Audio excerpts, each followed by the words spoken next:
គិតដល់ស្រីមួយរយ៉ាងពេលខ្លីដែលបងគិតខុសទើបតែពេលនេះដែលបងដឹងកំហុសចង់លុបលាងទោសក៏ហួសពេលត្រូវបកស្រាយគឺរូបបងជាអ្នកធ្វើឲ្យអូនយំដឹងមិនសមតែបងខំតាំងចិត្តធ្វើហើយបើសិនអាចគៀងវេលាឲ្យវិលថយក្រោយបងនឹងសងត្រានត្រើយនៅកំហុសដែលបានសាងនៅក្បែរគេតែអារម្មណ៍បងនឹងអូនណាស់បងទេអ្នកផ្ដេកផ្ដាំផ្លោះស្នេហាមិនគិតមិនខកពីស្រីម្នាក់ដែលកំពុងខូចចិត្ត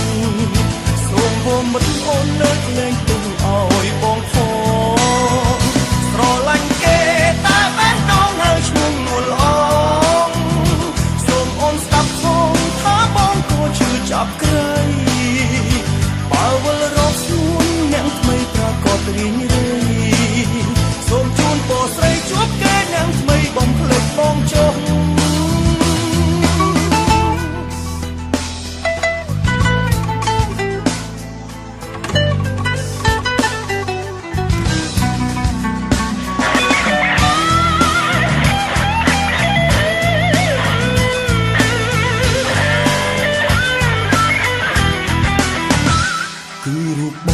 ជាអ្នកធ្វើឲ្យអូនយំដឹងមិនសមតែបងខំតាំងចិត្តធ្វើហើយបើសិនអាចគៀងវេលាឲ្យវិលថយក្រោយបងនឹងសងត្រានត្រើយនៅកំហុសដែលបានសាង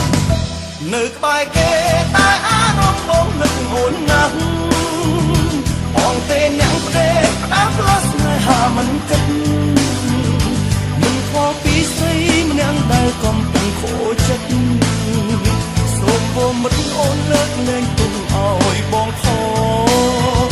ស្រឡាញ់គេតែបែរដងហើយឈ្មោះនួលអងសូមអូនស្ដាប់ផងថាបងក៏ជឿចាប់ក្រៃបើវិលរកស្នួនអ្នកថ្មីប្រកបរីងរៃសូមជូនពរស្រីជួបគេអ្នកថ្មីបំភ្លេចបងចុះនៅក្បែរគេតែអារម្មណ៍បងនឹកអូនណាស់បងទេអ្នកផ្ដេកផ្ដាំផ្លោះស្នេហាមិនគិតមិនខ្វល់ពីស្រីម្នាក់ដែលកំពុងខូចចិត្តសូមវមិត្តអូនលើកលែងទុំឲ្យបងផង